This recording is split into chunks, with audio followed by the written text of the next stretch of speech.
Salam semuanya, selamat datang di podcast kami.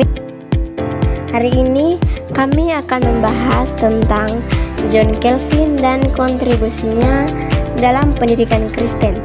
Sebelum itu, perkenalkan saya Histin Rabisilisin sebagai host, dan ada juga kedua teman saya. Pertama, Angga Tunai sebagai pemateri pertama, dan yang kedua ada Sandi TV sebagai pemateri kedua.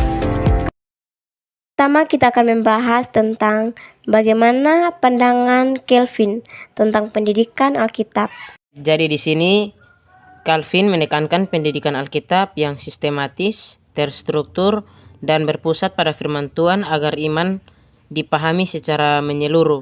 Dan John Calvin juga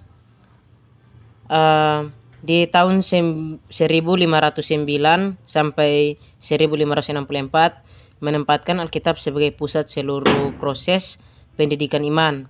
Ia menekankan bahwa firman Tuhan harus dipelajari secara teratur, runtut, dan mendalam, bukan sekedar hafalan atau tradisi. Lalu, bagaimana dengan aspek disiplin dan karakter?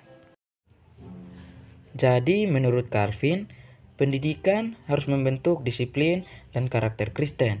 Pengetahuan iman harus diwujudkan dalam sikap hidup yang bertanggung jawab dan saleh. Dan adapun disiplin yang harus dipahami sebagai sarana pembinaan rohani, bukan hukuman semata.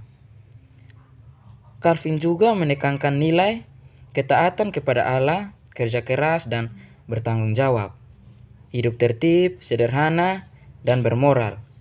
Pembentukan karakter ini diarahkan agar setiap orang percaya mampu hidup sebagai ciptaan baru yang memuliakan Allah dalam seluruh aspek kehidupan.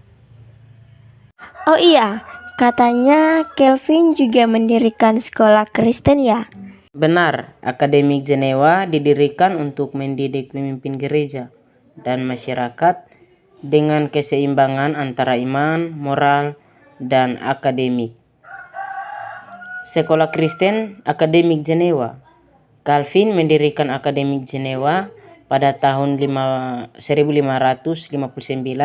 sebagai pusat pendidikan Kristen yang memandukan pendidikan teologi, ilmu humanoria, bahasa, logika, filsafat, pendidikan moral, dan rohani.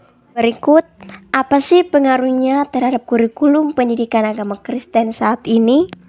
Pengaruhnya yaitu Calvin memengaruhi kurikulum